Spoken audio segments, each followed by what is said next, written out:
Okay, welcome everyone. We have with us Dr. Jackson from University of Calgary. University of Calgary. Oh, that's beautiful. Canada. Okay, you are welcome. Okay, kindly tell us about yourself. Sure. So I'm a registered nurse and I am currently an assistant professor in the Faculty of Nursing at the University of Calgary.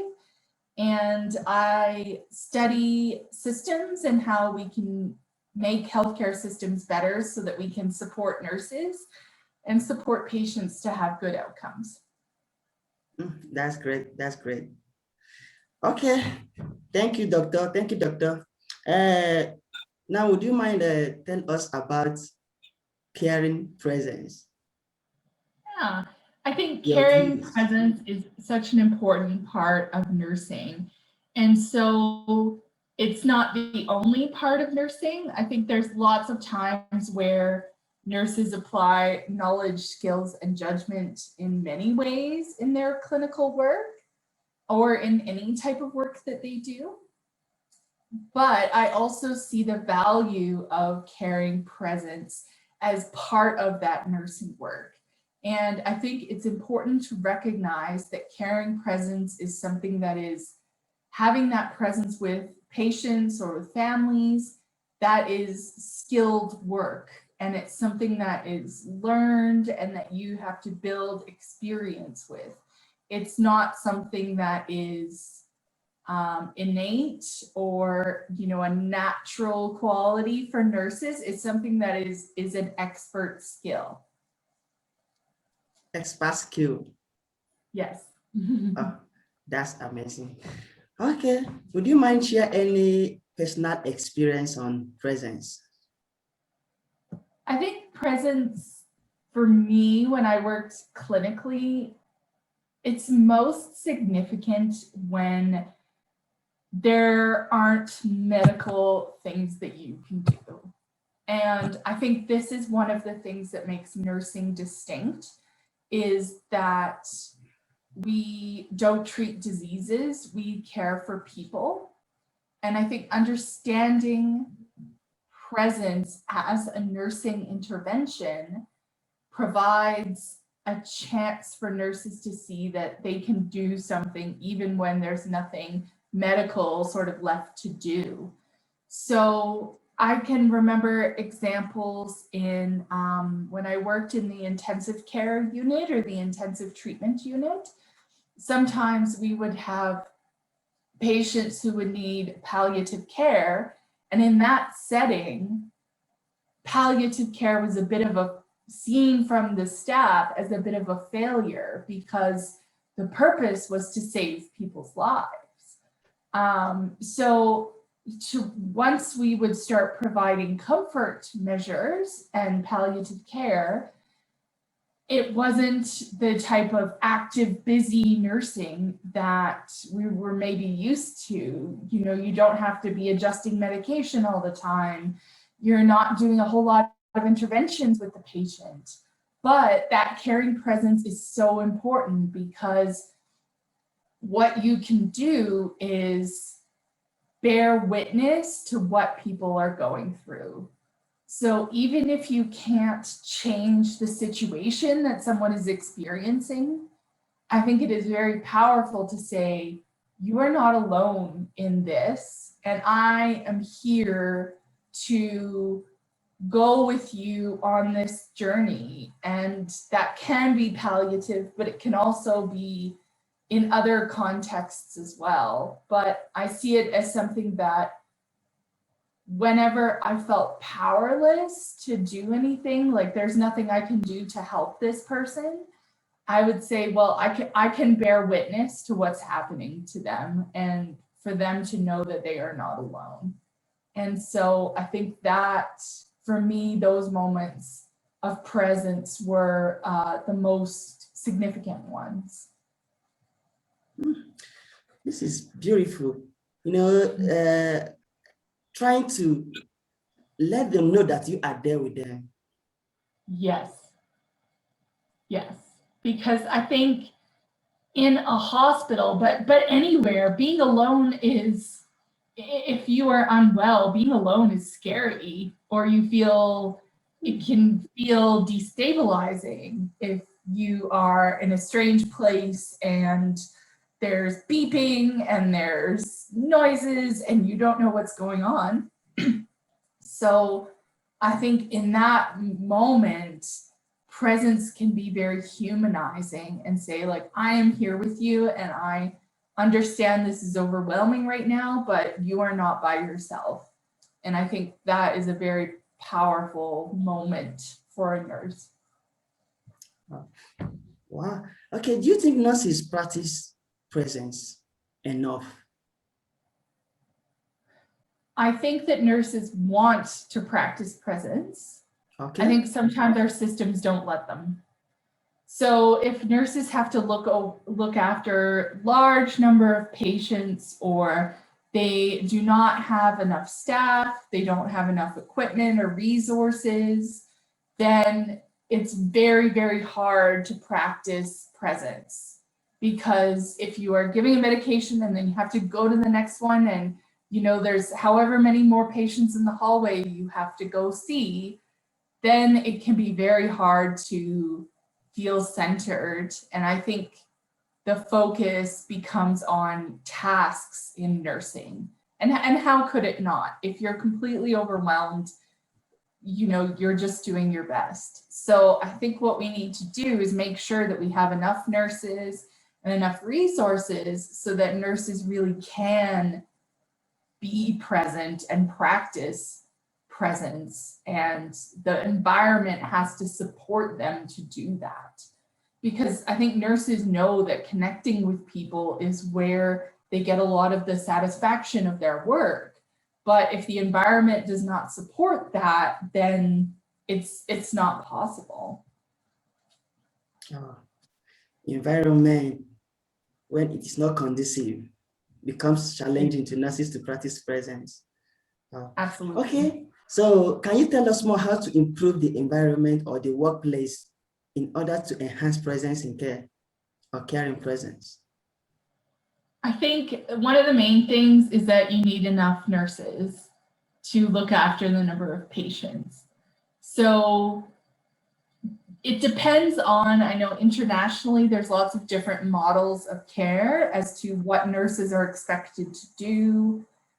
In some places, there are family members who come into the hospital and help with personal care. In other places, they're not.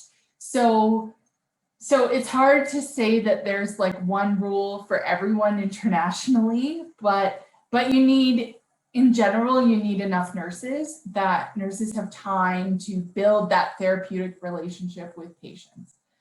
So the RN forecast studies in Europe said that you need at least one nurse for every 8 patients. I would hope that in most cases, depending on the expectations of the nursing role, you could have fewer patients for each nurse. But I understand that there's lots of different challenges and dynamics internationally, and that might not always be possible. So I think you need to have enough nurses, whatever that might look like for your healthcare setting. And I think also you need to have management structures and people there who can help coordinate and make a good environment for care. So I know that here in the West, the nurse managers can be much maligned people, in that, they don't understand the clinical work, or there can be a lot of negative comments about nurse managers. I strongly disagree with that, because I think nurse managers do a lot of things that can give nurses the capacity to have presence at the bedside. So the nurse manager is dealing with hospital concerns that can make that environment a better one for nurses. So we need to have enough support in different parts of the hospital or the health system so that nurses can focus on presence as part of their work. We know that therapeutic relationships between nurses and patients are a key determinant of patient outcomes. And so I think we need to prioritize, and that means policymakers, nurses themselves. We need to try and prioritize building those relationships wherever we can. Amazing. Thank you, doctor. Thank you so much. Okay, you know, globally, the pandemic has really affected a lot of things. So what can you tell the nurses out there? I would say to all the nurses, you are incredible, and thank you for working during the pandemic.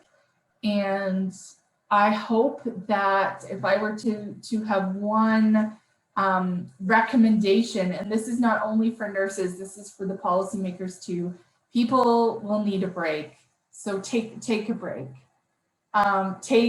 If you can, take a couple of weeks off of work and take care of yourself after this very difficult time. And while I hope that everyone will stay in the nursing profession, I understand that COVID has been an experience like no other. So whatever you need to do to take care of yourself, make that a priority whenever you can. And let's keep encouraging policymakers around the world to make sure we have good global vaccine distribution, make sure we're supporting nurses. I feel like we kind of lost the year of the nurse and the midwife. COVID sort of took over our year, which was too bad. But know that you make a difference for people every day that you go to work, and believe in your ability to make that difference, whether it's supported the way it should be or not. Thank you, thank you. Okay, nurses over there around the world, you all are not alone. Absolutely, Yes. absolutely. Okay, I learned you have a YouTube channel and also you have a blog you're promoting. So can you tell us about the two? Yes, so my YouTube channel is a mix of some information about my research so that it's open access and anybody can read it or learn from it or provide critique. That I welcome all of that. So I have YouTube videos about my research, and then my website also has some more details there and some interactive handouts and things like that. I also put all of my lectures on YouTube, so they're available to nurses who want to learn about research or any of the other topics I cover. And I have some tips for nurses who are in an academic environment, whether you're a nursing student or you're going back for a master's. There's some tips on writing and how to approach your academic work. So please share them, check them out, and I hope that they can be available as resources for you. So feel free to use them in any way that's useful. Amazing. Yes, I went through some of your videos and honestly, they are enriching. I love what you are doing. I love what you are doing. Thank you very much. Okay, tell us about your blog. So yeah, my website has a couple of different topics on there, and I try to keep it updated, but I talk about my research on nursing work and different types of nursing labor, how we can talk about what nurses do so that policymakers understand why we need to put money into healthcare and support nurses.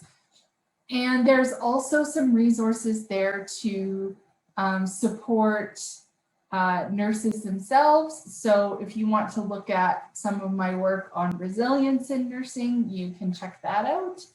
And I always have to say, being resilient does not mean that you have to work in horrible conditions. It means that you can try and have agency to take care of yourself as part of having a good work environment. So please check it out. JenniferJacksonRN.org. Beautiful. You are doing great jobs. I must comment on your works. I went through your YouTube, some of the videos. I love what you're doing. And Oh, for thank you so your much. for your website is quite encouraging. We are talking about resilience and what have you. They are all very, very cool. Thank you so much. Thank you for your time. We really appreciate. Thank you. Take care. Yes, thank you so much. Thank you for making our time and for everything. Thank you so much. We appreciate you again. Thank you. Thank you.